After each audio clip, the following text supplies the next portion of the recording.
Hello everyone, welcome back to my YouTube channel the adventure coaching classes. This side Deepak Saini. कैसे हो आप सभी? I hope आप सभी ठीक होंगे। तो स्टार्ट करते हैं आज की क्लास। आज की क्लास के अंदर हम एक्सरसाइज 4.3 के क्वेश्चंस को सोल्व करेंगे। आइए देखते हैं। क्वेश्चन नंबर फर्स्ट है हमारे सामने कि निम्न द्विघात समीकरणों की मूलों की प्रकृति आपको बतानी है, साथ ही यदि अगर मूलों का अस्तित्व हो तो उन्हें ज्ञात करना है। ठीक है, जैसे कि हमने जो परिचय का चैप्टर था, सॉरी परिचय वाली जो एक्सरसाइज स्टार्ट की थी, इस एक्सरसाइज स्टार्ट की थी, उसके अंदर हमने पढ़ा था कि अगर मूलों की प्रकृति जांच कैसे करते हैं। आपको एक फॉर्मूला बताया था विविक्तिकर का नाम करके। विविक्तिकर विविक्तिकर के अंदर क्या होता है, आप डी की वैल्यू फाइंड करते हैं। डी बराबर होता है आपका बी स्क्वायर माइनस के 4ac। B square minus 4ac यानी कि द्विघात जो व्यापक रूप है द्विघात समीकरण का, वो क्या होता है, A X square plus B X plus C बराबर 0 वाला आपका द्विघात समीकरण का यहाँ पे व्यापक रूप होता है। उसके अंदर आपको क्या करना है कि b का स्क्वायर करना है और 4 को मल्टीप्लाई करना है a और c से। यहां से जो वैल्यू प्राप्त होगी, इसके यहाँ पे 3 मान निकलते हैं। पहला होता है d से बड़ा, यानी कि अगर d की वैल्यू 0 से बड़ी आती है तो आपके पास दो भिन्न वास्तविक मूल होते हैं। दो भिन्न वास्तविक मूल आपको प्राप्त होंगे। क्लियर बात? यानी कि अगर d की वैल्यू 0 के बराबर प्राप्त होती है तो दो समान वास्तविक मूल आपको प्राप्त होते हैं। क्लियर बात? दो समान वास्तविक मूल। और d की वैल्यू 0 से छोटी आती है तो मूलों का अस्तित्व नहीं है। मूलों का अस्तित्व नहीं है, यानी कि कोई आपको वास्तविक मूल यहां पे प्राप्त नहीं होगा। दोबारा सुन लीजिएगा, अगर आपको मूलों की प्रकृति ज्ञात करनी है तो आप विविक्तिकर यानी कि जो d की वैल्यू वो यहाँ पे प्राप्त करेंगे। d बराबर होता है आपका बी स्क्वायर माइनस 4ac। यहाँ पे b और a और c की वैल्यू आपको कहाँ मिलेगी?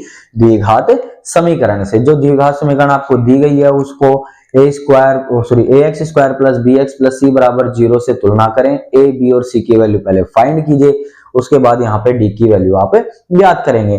d का मान अगर 0 से बड़ा आता है तो दो भिन्न वास्तविक मूल आपको यहाँ पे प्राप्त होंगे, और d का मान अगर 0 के बराबर है तो दो समान वास्तविक मूल आपको प्राप्त होंगे।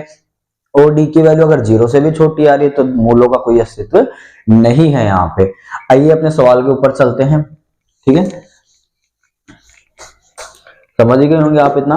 आइए देखते हैं। अपना पहला सवाल है यहाँ पे 2x square minus 3x plus 5 बराबर 0। ठीक है, यहाँ पे तुलना करते हैं। सबसे पहले तुलना किससे करेंगे? उक्त समीकरण की तुलना हम उक्त समीकरण की तुलना हम यहाँ पे अपने जो युग्म का निरूपण करते थे, जिस टाइम जो समीकरण आता था A X square plus B X plus C बराबर 0, यानी कि द्विघात समीकरण से यहाँ पे इसकी तुलना करेंगे। ध्यान से देखिएगा, एक्स स्क्वायर का गुणांक a, उसकी वैल्यू आपके पास कितनी है यहाँ पे 2, कोमा b का मान x का गुणांक कितना है, टोटल लीजिए, यहाँ पे प्लस है। जो अगर प्लस नहीं आ रहा है, इसके अलावा कोई भी साइन आपका यूज हो रहा है तो उसको ऐसे कैसे 3 के साथ उठा लीजिएगा। कितना है? -3, कोमा c का मान आपको कितना प्राप्त हो रहा है? यहाँ पे 5 प्राप्त हो रहा है। आपको a b और c का मान यहाँ पे मिल गया है, यानी कि अब क्या निकालेंगे आप? विविक्तिकर। क्या निकालेंगे? विविक्तिकर।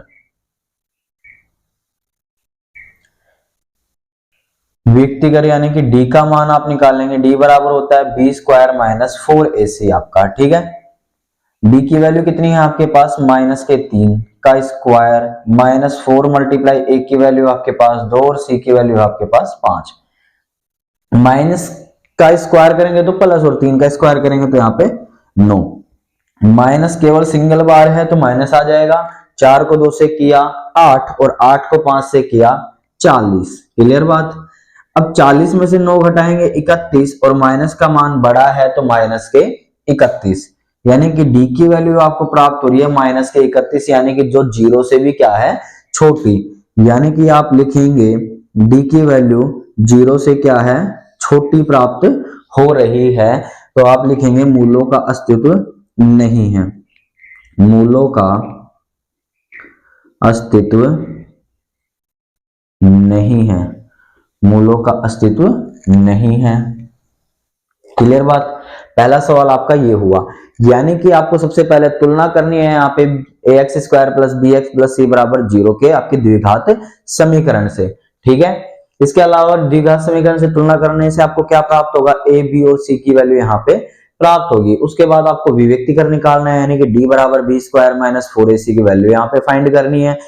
फाइंड करने के बाद अगर यहाँ पे तीन कंडीशन बनेगी कि 0 से बड़ी होगी, 0 के बराबर होगी या 0 से छोटी होगी। अगर 0 से छोटी उसकी वैल्यूज आ रही है तो आपके मूल नहीं मिलेंगे, बराबर या बड़ी है तो आप उसके मूल यहाँ पे ज्ञात कर सकते हैं। ठीक है, देखते हैं अगले समीकरण में, तुलना कीजिए फटाफट इसकी। तुलना किससे करेंगे, A X square plus B X plus C बराबर 0 से। ए का मान यहाँ पे आपको कितना प्राप्त हो रहा है, 3, बी का मान यहाँ पे प्राप्त हो रहा है माइनस के 4√3, सी की वैल्यू आपको प्राप्त हो रही है यहाँ पे 4। क्लियर बात, यहां से निकालिएगा अब विभक्तिकर, सीधा लिख देता हूं मैं यहाँ पे डी का वैल्यू, डी बराबर है बी स्क्वायर माइनस 4ac। ठीक है, बी की वैल्यू फाइंड कीजिएगा, बी की वैल्यू आपके पास माइनस के 4√3 का square minus 4 multiply a multiply c। ठीक है, माइनस का स्क्वायर करोगे तो आप सिंपल बात है प्लस हो जाएगा, 4 का स्क्वायर करोगे तो 16 और √3 का स्क्वायर करोगे तो 3। ये बातें मैं आपको पहले ही बता चुका हूं कि रूट का स्क्वायर करते हैं तो रूट के अंदर वाले नंबर बाहर आ जाता है। ठीक है, आगे देखिएगा, माइनस केवल सिंगल बार है तो माइनस, 4 को 4 से किया 16 और 16 दिया 48। ठीक है, डी बराबर यहां भी 16 थी 48 माइनस के 48, यानी कि डी की वैल्यू आपकी कितनी आ रही है, 0। तो डी बराबर 0 यहाँ पे आपको अगर प्राप्त हो रहा है तो सिंपल बात है यहाँ पे दो बराबर वास्तविक मूल आपको यहाँ पे प्राप्त होंगे। क्लियर बात है, तो दो बराबर मूल प्राप्त होंगे, दो बराबर मूल प्राप्त होंगे आपको। तो मूल प्राप्त करने के लिए आप किस पे जाएंगे, श्रीधराचार्य सूत्र पे, श्रीधराचार्य सूत्र, जिसको आप द्विघाती सूत्र के नाम से भी जानते हैं। उसकी वैल्यू क्या होती है, minus B plus minus √b square minus 4ac upon में 2a। क्लियर बात, ए बी सी की वैल्यू आपको पता ही है, माइनस बी की वैल्यू है आपके पास माइनस के 4√3 plus minus √b square minus 4ac की वैल्यू आपने क्या निकाली थी अभी, 0। क्लियर बात है, अपॉन में 2 मल्टीप्लाई ए की वैल्यू है आपके पास यहाँ पे 3 की वैल्यू है 3, माइनस को माइनस से किया तो प्लस 4√3 प्लस माइनस आपका कब यूज करोगे, जब 0 ना आए, यहाँ पे 0 आ गया, 0 का कोई महत्व है नहीं तो 0 प्लस माइनस हट गया, यहाँ पे आपके पास केवल क्या बच रहा है 4√3 और बटे में 3 दूनी 6। क्लियर बात, यानी कि श्रीधराचार्य का उत्तर आपके पास आया 4√3 अपॉन में 6। ठीक है, आप यहाँ पे क्या करेंगे, काट देंगे, 2 दूनी 4 और 2 तिया 6, आपके पास उत्तर प्राप्त हुआ 2√3 बटे में 3। अब यहाँ पे क्या करेंगे, आप परिमेयकरण कर देंगे, इसका क्या करेंगे, परिमेयकरण करेंगे। तो 2√3 बटे में 3 को आप √3 से ऊपर और √3 से नीचे मल्टीप्लाई कर देंगे। तो √3 को √3 से किया तो बनेगा 2 गुणा 3 आपका, क्योंकि 2 तो आ ही है, √3 को √3 से करेंगे क्या बन जाएगा 3, और बटे में 3 को √3 से किया तो 3√3 आपका प्राप्त होगा।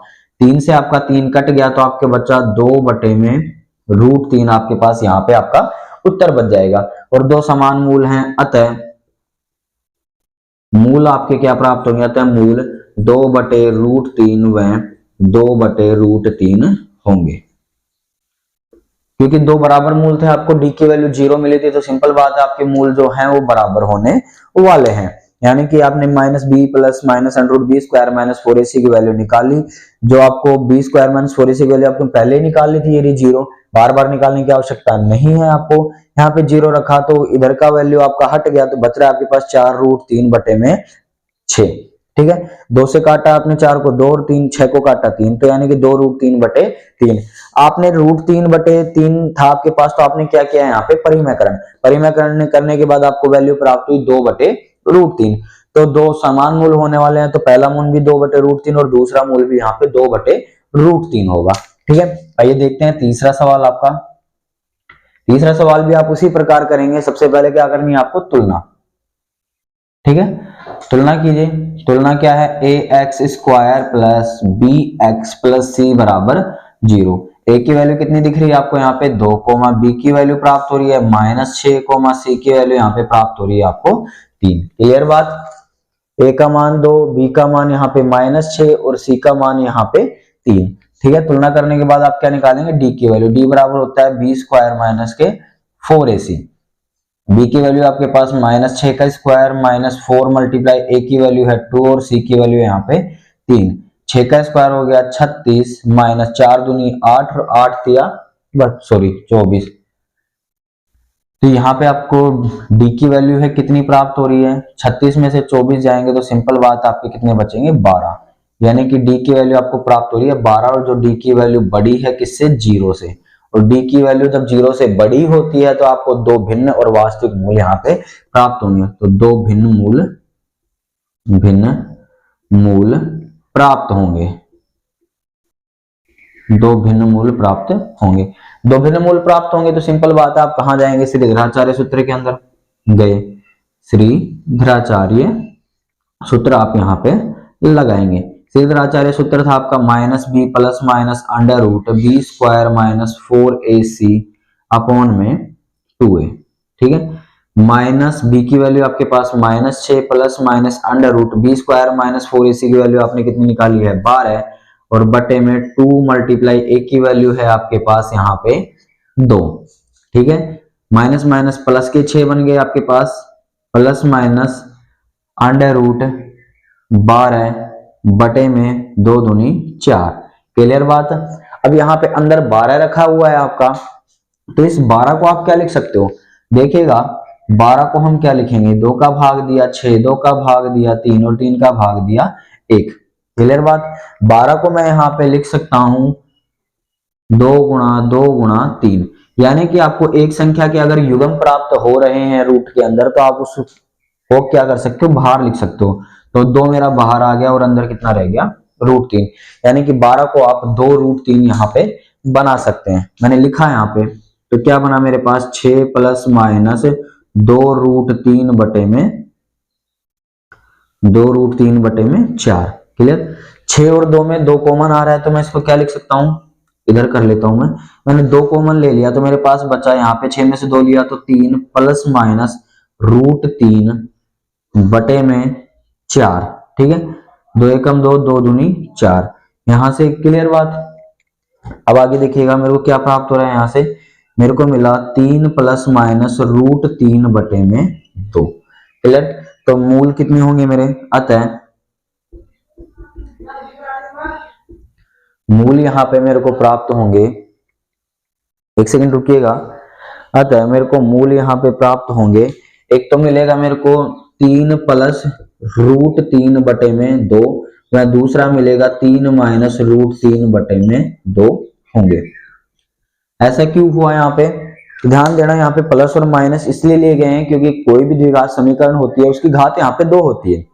मूल कितने प्राप्त करेंगे आप, यहाँ पे 2 प्राप्त करेंगे। तो यहाँ पे एक बार तो प्लस लेके मूल प्राप्त करेंगे और एक बार यहाँ पे माइनस लेके मूल प्राप्त करेंगे। तो मैंने इसी जो आपके पास उत्तर आया था इसमें एक बार तो प्लस माना यहाँ पे लिखा हुआ था, प्लस के लिए कितना आया 3 प्लस √3 बटे 2, और माइनस के लिए यहाँ पे प्राप्त हुआ 3 माइनस √3 बटे 2। ये आपका पहले प्रश्न में 3 प्रश्न थे जो हमने यहाँ पे हल किए हैं। आई होप आपको समझ में आएंगे। फटाफट इन क्वेश्चंस का स्क्रीनशॉट लीजिए, फिर करते हैं अपना अगला क्वेश्चन।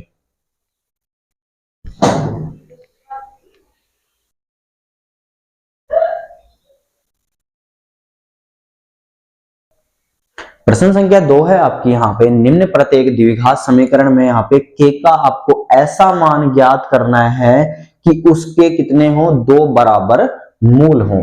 यानी कि k की ऐसी वैल्यू यहाँ पे फाइंड करनी है आपको कि 2 बराबर मूल यहाँ पे आपको प्राप्त होता है। तो सिंपल सी बात है, अगर k की वैल्यू अगर 2 बराबर मूल चाहिए आपको, तो d का मान है जो किसके बराबर होना चाहिए आपका, 0 के। ठीक है, यानी कि 0 बराबर आपका b स्क्वायर माइनस 4ac का मान यहाँ पे आना चाहिए। क्लियर बात।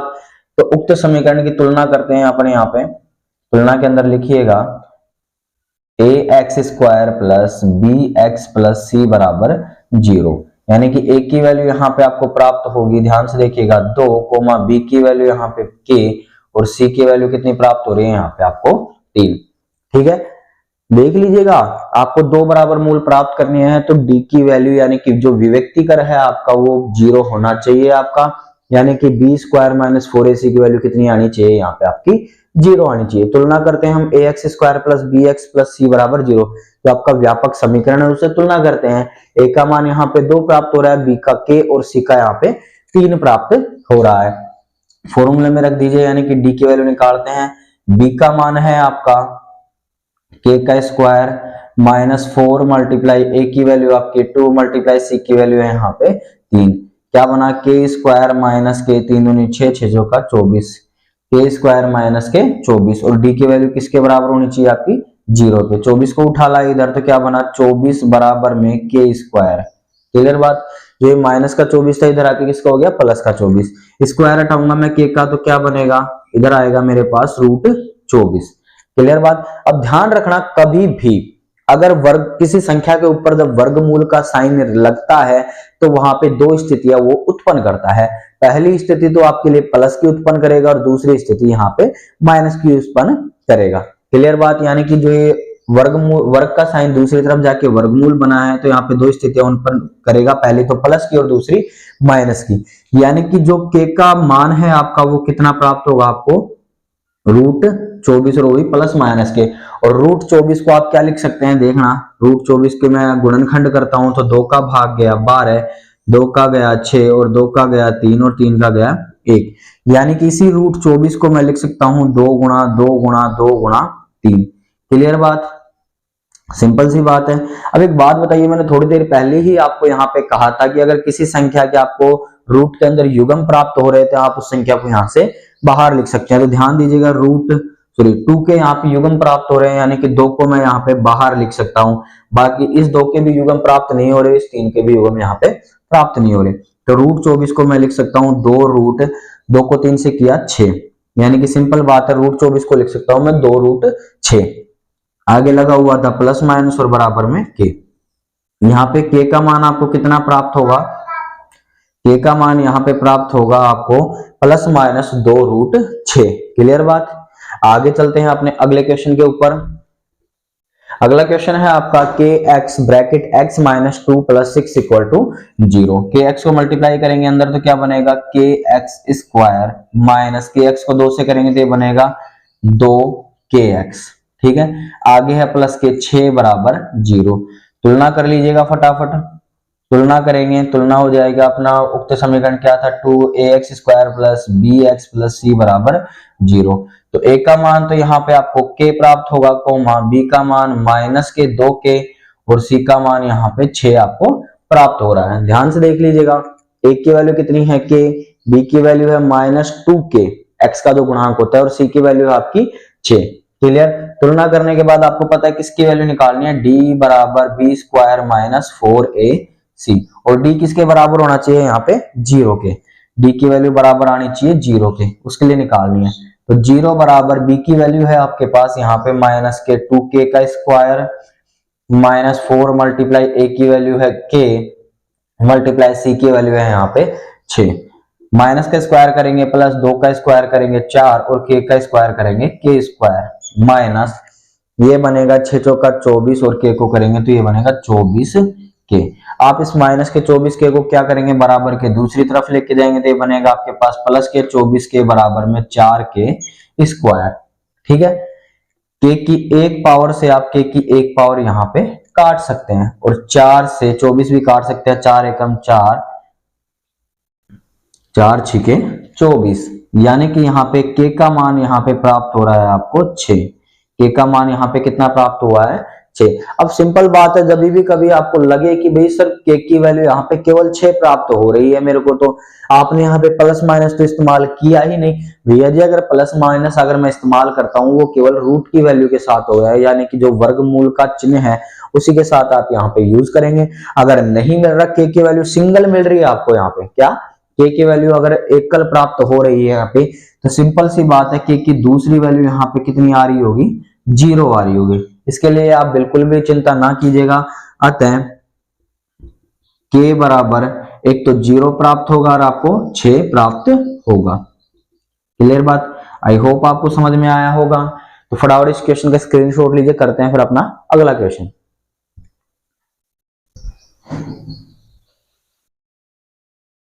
प्रश्न संख्या 3 है आपका, क्या एक ऐसी आम की बगिया, क्या एक ऐसी आम की बगिया बनाना संभव है जिसकी लंबाई चौड़ाई से दुगनी है? जो लंबाई आने वाली है वो किससे है? चौड़ाई से दुगनी है, और उसका क्षेत्रफल 800 मीटर स्क्वायर है। यदि है तो उसकी लंबाई और चौड़ाई यहाँ पे आपको ज्ञात करनी है। यानी कि काम की बगिया बना रहे हैं हम आयत के आकार की, जिसकी लंबाई है जो चौड़ाई से दुगनी है, यानी कि जो लंबाई है चौड़ाई के ऊपर यहाँ पे निर्भर कर रही है। आंसर देखिएगा, प्रश्न आपसे कह रहा है कि लंबाई है जो चौड़ाई से दुगनी है, यानी कि जो लंबाई है चौड़ाई के ऊपर यहाँ पे आपकी निर्भर कर रही है। तो आप क्या करेंगे, माना आम की बगिया की चौड़ाई, आम की बगिया की चौड़ाई आपके लिए कितनी हो जाएगी यहाँ पे? x metre. आम की जो बगिया है उसकी चौड़ाई कितनी हो जाएगी? x मीटर, क्योंकि जो लंबाई है चौड़ाई के ऊपर यहाँ पे निर्भर कर रही है। यानी कि अगर आप चौड़ाई ले आएंगे तो उसका दुगना करूंगा तो मैं क्या आ जाएगी? लंबाई। तो आम की बगिया तथा आम की बगिया की लंबाई यहाँ पे कितनी हो जाएगी? चौड़ाई की दुगनी, यानी कि 2x हो जाएगी। चौड़ाई का दुगना हो जाएगी, यानी कि 2x मीटर यहाँ पे आपकी क्या हो जाएगी? लंबाई। क्लियर बात? प्रश्न के अनुसार आपको पता है कि उसका क्षेत्रफल कितना है? 800 मीटर। तो भैया जी आयत का क्षेत्रफल क्या होता है? आयत का क्षेत्रफल मेरे पास होता है लंबाई गुणा में चौड़ाई, लंबाई गुणा में चौड़ाई। तो आयत का क्षेत्रफल आपको दिया हुआ है, यहां से प्रश्न के अनुसार चलते हैं। आयत का क्षेत्रफल आपको, चलो मैं इसको ब्रैकेट में बंद कर देता हूं। आयत का क्षेत्रफल आपको दिया हुआ है 800 मीटर स्क्वायर, लंबाई आपके पास आई है 2x और मल्टीप्लाई चौड़ाई आई है आपके पास x। मल्टीप्लाई करते हैं अपन यहाँ पे इसको, तो 2x को x से करेंगे तो बनेगा 2x स्क्वायर। यानी कि आप यहाँ पे क्या करेंगे, 2 को दूसरी तरफ भेजेंगे तो 800 भाग में 2 बराबर में x स्क्वायर। तो x स्क्वायर की वैल्यू यहाँ पे प्राप्त होगी आपको 400। x की वैल्यू निकालेंगे तो क्या आ जाएगा, जो वर्ग का चिन्ह है आप दूसरी तरफ भेजेंगे तो किसमें चेंज हो जाएगा? वर्गमूल में।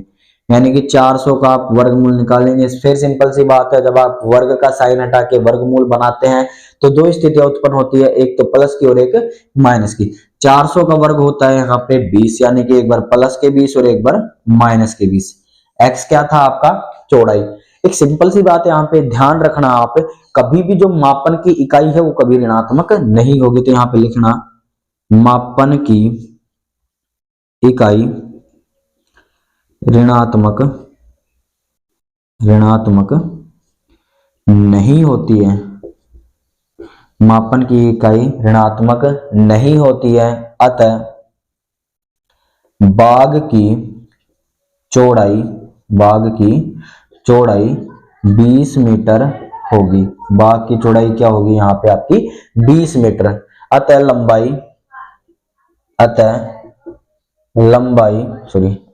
बाग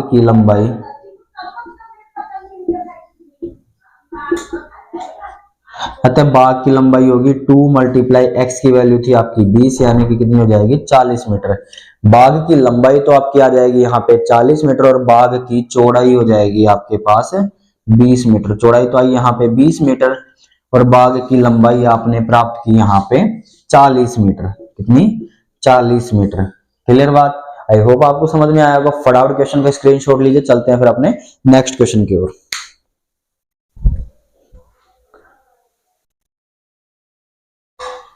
क्या कह रहा है कि क्या निम्न स्थिति संभव है, यानी कि जो इसकी संभावना है, स्थिति के ऊपर यहाँ पे प्रश्न उठाया गया है।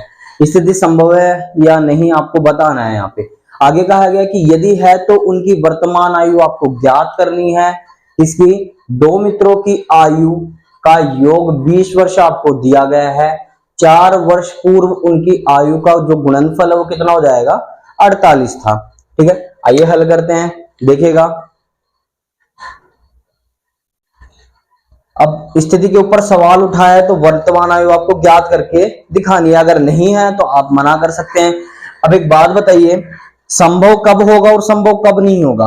हमने द्विघात समीकरण पढ़ी है, उसमें हमने पता है कि जहां पे विभक्तिकर नाम से एक फॉर्मूला बताया था जिसकी वैल्यू थी b स्क्वायर माइनस 4ac। उसके 3 रूल थे, क्या था, अगर d की वैल्यू 0 से बड़ी होती है, छोटी होती है और 0 के बराबर होती है, 0 के बराबर या 0 से बड़ी होती है, ये स्थिति तो संभव है, और 0 से छोटी हो जाएगी तो वो स्थिति में वो संभव नहीं है। ठीक है, आइए देखते हैं। वर्तमान आयु ज्ञात करने के लिए कहा गया है, तो माना, उससे पहले देखेंगे दो मित्रों की आयु का योग, दो मित्रों की आयु का योग, आयु का योग कितना दिया हुआ है आपको, 20 वर्ष यहां पे दिया गया है। माना पहले मित्र की आयु, पहले मित्र की आयु क्या मान लोगे, माना पहले मित्र की आयु है आपके पास x वर्ष। ठीक है, तथा दूसरे मित्र की आयु कितनी हो जाएगी, तथा दूसरे मित्र की आयु कितनी हो जाएगी, वो हो जाएगी सर 20 माइनस x वर्ष, क्योंकि दोनों की आयु का योग 20 था, तो अगर एक की x है तो दूसरे की 20 माइनस x वर्ष हो जाएगी। अब यहां तक काम आपका कंप्लीट हो गया। आगे समीकरण दिया हुआ है आपको कि 4 वर्ष पूर्व, 4 वर्ष पहले की बात कर रहा है, तो आइए लिखते हैं यहाँ पे 4 वर्ष पूर्व, 4 वर्ष पूर्व चलते हैं। 4 वर्ष पूर्व पहले मित्र की आयु, पहले मित्र की आयु कितनी होगी, 4 वर्ष पूर्व भैया जी पहले मित्र की आयु हो जाएगी x माइनस 4 वर्ष। ठीक है, दूसरे मित्र की आयु, दूसरे मित्र की आयु 4 वर्ष पूर्व दूसरे मित्र की आयु कितनी हो जाएगी, 20 माइनस x, तो पहले थी 4 वर्ष की, अब 4 वर्ष पीछे आ जाएंगे तो कितनी हो जाएगी, -4 और घटा दो। ठीक है, तो कितनी हो जाएगी इसकी, 20 में से 4 गए आपकी हो जाएगी 16 माइनस x वर्ष। ठीक है, अब आगे कहा गया है कि 4 वर्ष पूर्व उनकी आयु का गुणनफल कितना हो जाता है, 48। तो 4 वर्ष पूर्व पहले मित्र की आयु x माइनस 4 और दूसरे मित्र की आयु है आपके पास 16 माइनस x।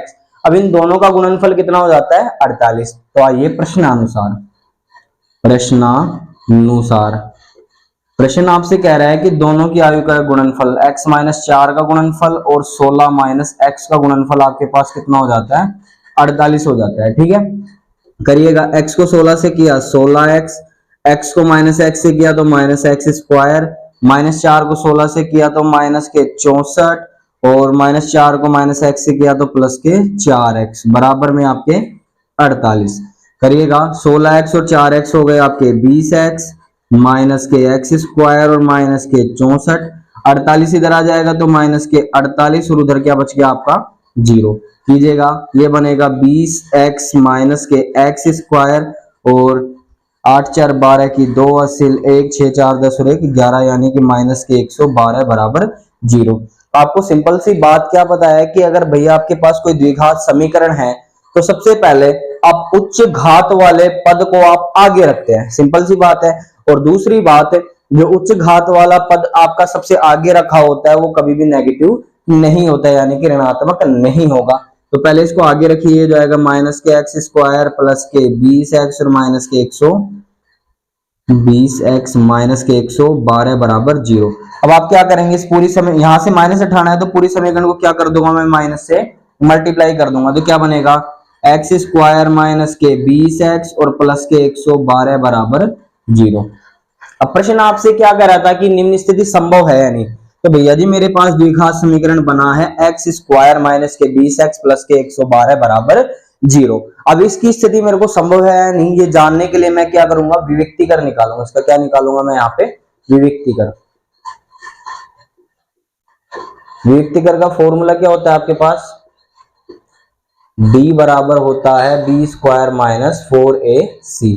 यहां से ए की वैल्यू आपके पास है एक्स स्क्वायर गुणांक ए, बी की वैल्यू है आपके पास माइनस के 20 और सी की वैल्यू आपके पास 112। निकालिए बी स्क्वायर यानी कि माइनस के 20 का स्क्वायर माइनस 4 मल्टीप्लाई ए की वैल्यू 1 और सी की वैल्यू 112। कितना हो गया, माइनस का स्क्वायर करूंगा प्लस 20 का स्क्वायर 400 माइनस कितना हो गया 4 सॉरी 4 दूनी 8, 4 एकम 4, 4 एकम 4 यानी कि 400 माइनस 448, तो उत्तर आया माइनस के 48। यानी कि जो डी की वैल्यू है कितनी है, ये माइनस के 48। तो सीधी सी बात है भैया जी कि माइनस के 48 छोटा है किससे, जीरो से, तो मूल वास्तविक नहीं होंगे, मूल वास्तविक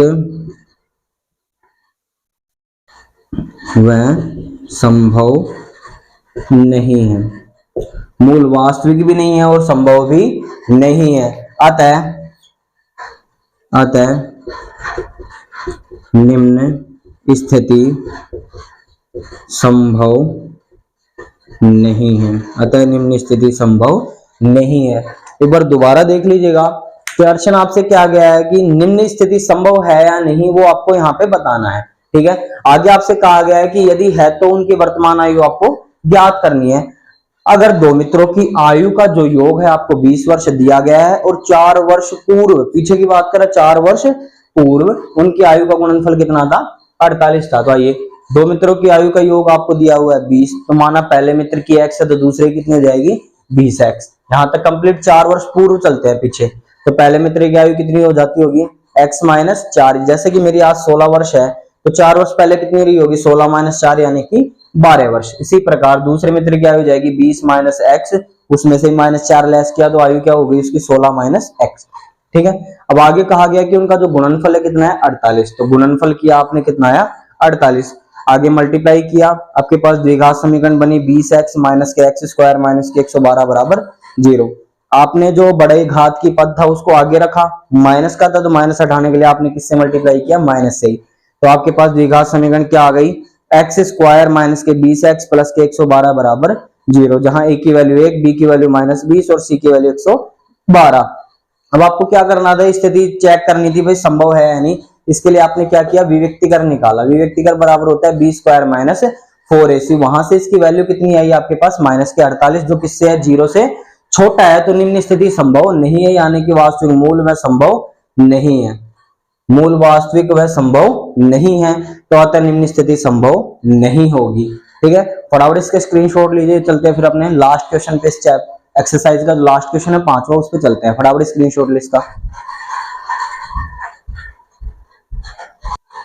प्रश्न संख्या 5 है आपके पास, क्या परिमाप 80 मीटर तथा क्षेत्रफल 400 मीटर स्क्वायर के एक पार्क को बनाना संभव है, यदि है तो उसकी लंबाई और चौड़ाई आपको ज्ञात करनी है। सिंपल सी बात है भाई, यहाँ पे आपको दे नहीं रखा है पहली बात तो यहाँ पे जो पार्क है ना वो किसके आकार का होने वाला है, आयत के आकार का, क्योंकि परिमाप भी होता है आयत में और क्षेत्रफल भी होता है।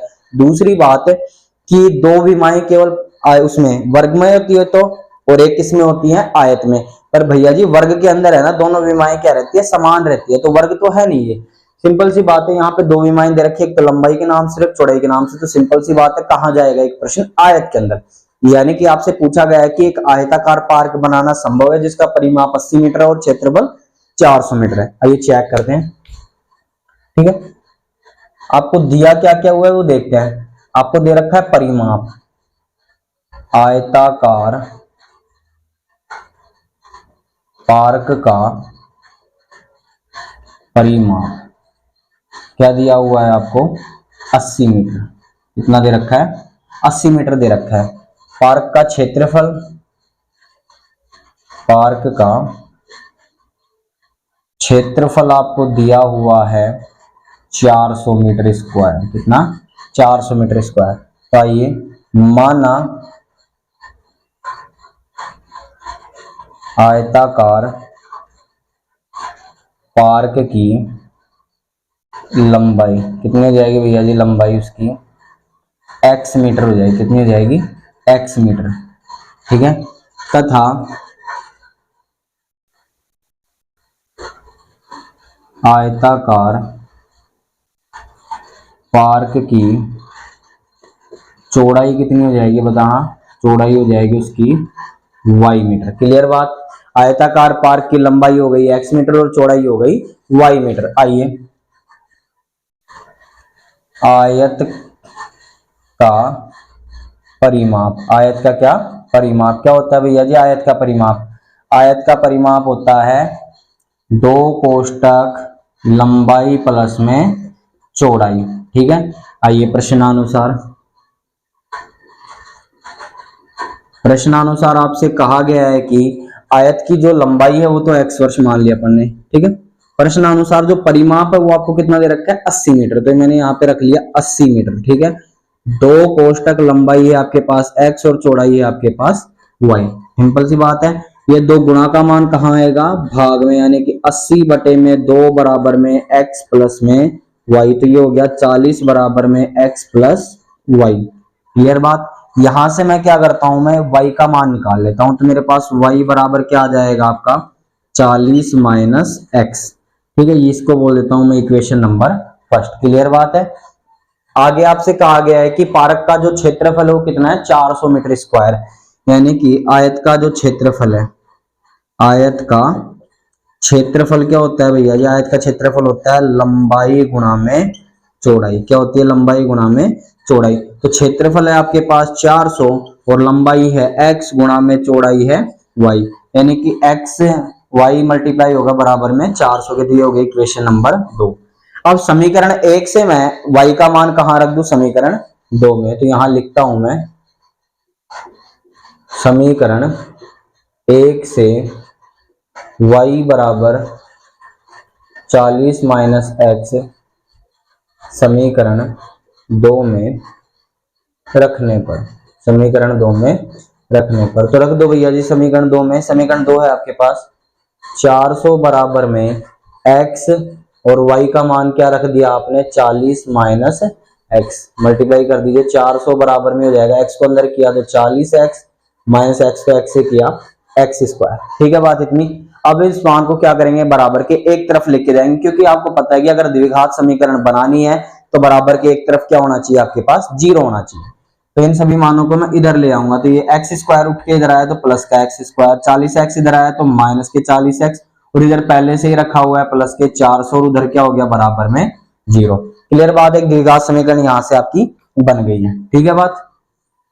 क्या करते हैं आप? इसके मूल्यों को ज्ञात करने की कोशिश करते हैं। इस द्विघात समीकरण को अपन ने हल किया। ठीक है।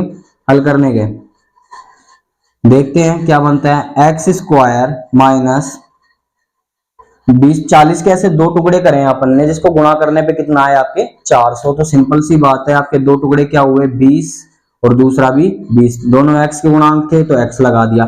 अब आपके पास यहाँ पे जो साइन है ना, तो बड़े पद के पास रख दीजिए। तो मैंने देखा दोनों मेरे लिए बराबर है, तो मैंने आगे वाले के पास लगा दिया माइनस। ठीक है। अब दूसरे के पास किस प्रकार का साइन आएगा वो ज्ञात करने के लिए अपन क्या करेंगे? जो दो साइन आपको दिख रहे हैं उनको मल्टीप्लाई कर दीजिए। माइनस को प्लस से किया तो क्या आया? माइनस। ठीक है। और अब पीछे का मान ऐसे कैसे रख दिए? प्लस के 400। अब यहाँ पे क्या करेंगे? आप युग्म बनाएंगे दोनों के। ठीक है। इस युग्म में से आपके पास क्या कॉमन आया? यहाँ से कॉमन आया है x। तो क्या बच गया आपके पास? x माइनस के 20। इसमें से क्या कॉमन लेंगे? आप ध्यान देना, आपके पास 20 के पास क्या है? माइनस, और x के पास क्या है? प्लस। अगर यहाँ पे आप 20 तो कॉमन ले रहे हैं, सिंपल सी बात है 20 आपका कॉमन आ रहा है। इसके अलावा 400 में से 20 जाएगा तो यहाँ पे 20 बचेगा, यहाँ से जाएगा तो यहाँ पे x बचेगा। अब दूसरी बात, यहाँ पे मेरे को 20 के पास माइनस चाहिए, पर यहाँ पे क्या है? प्लस। तो सिंपल सी बात है, मैं इस समीकरण में क्या कॉमन ले लूं? माइनस ही कॉमन यहां से ले लेता हूं। तो अंदर क्या बच गया मेरे पास? x माइनस के 20। ठीक है। दोनों पर समान है तो इक्वेशन यहां से सही है। तो पहला तो मेरे पास x माइनस 20, x माइनस 20 मैंने दोनों तरफ से कॉमन ले लिया, x माइनस 20 बाहर आ गया। अब यहाँ पे तो बचा है मेरे पास x और यहाँ पे बचा है माइनस के 20। अब दोनों पदों को क्या करूंगा मैं? बराबर के 0 के रख दूंगा, जो मैंने यहाँ पे रख दिया है। यहां से मेरे को प्राप्त हुआ है x बराबर 20 और यहां से भी मेरे को क्या प्राप्त हुआ है? x बराबर 20। सिंपल सी बात है। यानी कि उस आयताकार पार्क की जो लंबाई है वो कितनी प्राप्त हो गई आपको? 20। तो यहाँ पे लिखें लंबाई कितनी आ गई आयताकार पार्क की? आयताकार पार्क की लंबाई है आपके पास 20 मीटर, तथा चौड़ाई कितनी हो जाएगी? बताना जरा। चौड़ाई हो जाएगी आयताकार पार्क की, ये रही y की वैल्यू, y चौड़ाई थी ना तो y इसमें रख दो, ये हो जाएगी 40 माइनस 20 बराबर में ये भी कितना आ जाएगा आपके पास 20 मीटर। अतः लंबाई व चौड़ाई दोनों बराबर हैं, दोनों बराबर हैं। अतः निम्न स्थिति संभव है, अतः निम्न स्थिति संभव है। ठीक है, एक बार दोबारा रिपीट कर देता हूं, ध्यान से देखिएगा। आपसे कहा गया है कि क्या परिमाप 80 मीटर तथा क्षेत्रफल 400 मीटर स्क्वायर के एक पार्क को बनाना संभव है, यदि है तो उसकी लंबाई और चौड़ाई आपको क्या करनी है, ज्ञात करनी है। ठीक है, आयताकार पार्क का परिमाप दिया हुआ है आपको 80 मीटर तथा पार्क का क्षेत्रफल दे रखा है आपको 400 मीटर। ठीक है, यहाँ पे लंबाई और चौड़ाई का कोई जिक्र नहीं किया गया है, ना ही आपको कोई हिंट दी गई है। ठीक है, सिंपल सी बात है, आप क्या करेंगे, मान लिया लंबाई x और चौड़ाई होगी आपकी y। आते हैं भाई अपने आयत का जो परिमाप होता है वो होता है 2 कोष्टक लंबाई प्लस चौड़ाई। परिमाप आपको 80 दिया हुआ है, 2 अपनी जगह पे, लंबाई आपने x मानी प्लस चौड़ाई आपने y मानी। जो 2 गुणा का मान है वो कहाँ चला जाएगा, 80 के बटे में, यानी कि बन गया यहाँ पे 40। ठीक है, अब क्या बच गया आपके पास x प्लस वाई। यहां से मैं कह रहा हूं कि आप y की वैल्यू निकाल लीजिए, तो y को यहीं रखा और x ले गए उधर, तो 40 माइनस x, इसको बोल लिया आपने इक्वेशन नंबर फर्स्ट। ठीक है, अब आगे चलते हैं। आगे आपसे कहा गया कि जो आयत का क्षेत्रफल है वो कितना है, 400। तो भैया जी आयत का जो क्षेत्रफल होता है वो होता है लंबाई गुणा और चौड़ाई का। ठीक है, लंबाई x और चौड़ाई y, दोनों को गुणा किया तो कितना है, 400। ये होगी आपकी समीकरण नंबर 2। समीकरण 1 से जो x y का मान था 40 माइनस x, वो कहां रख दिया मैंने, समीकरण 2 में। समीकरण 2 थी 400 बराबर x और y की जगह क्या रख दिया, 40 माइनस x। x को मल्टीप्लाई किया 40 से 40x, x को माइनस x से किया माइनस x स्क्वायर। अब आपको द्विघात समीकरण बनाना है तो सभी मानों को क्या करना पड़ेगा, एक तरफ लेके आना पड़ेगा। मैंने इसको उठा के सभी को इधर ले आया तो मेरे पास इक्वेशन क्या बन गई, x square minus 40x plus के 400 बराबर 0। ठीक है बात। अब मैंने यहाँ पे क्या किया, इस द्विघात समीकरण के क्या बनाए, मैंने जो x का पद था उसके टुकड़े किए, यानी कि मेरे पास टुकड़े आए 20x और 20x। ठीक है, यहां से मैंने पेयर्स बनाए इनके, यानी कि युग्म बनाए। यहां से कॉमन लिया मैंने x, तो मेरे पास अंदर बचा x माइनस 20। यहां से कॉमन आया मेरा माइनस का 20, तो क्या बन गया अंदर x माइनस 20। ठीक है, इसको बराबर 0 रखा और इसको भी बराबर मैंने 0 रखा। तो पहला x की वैल्यू मेरे पास दोनों तरफ बराबर ही आ रही है, यानी कि जो उसकी लंबाई थी वो कितनी हो गई, 20 मीटर, तथा चौड़ाई कितनी हो जाएगी, 40 माइनस x, यानी कि 40 माइनस 20 बराबर 20। लंबाई और चौड़ाई दोनों क्या है यहाँ पे बराबर, अतः निम्न स्थिति क्या है, संभव है। ठीक है, आई होप आपको समझ में आया होगा। तो फटाफट इस प्रश्न का स्क्रीनशॉट लीजिए, मिलते हैं अपनी नेक्स्ट क्लास में।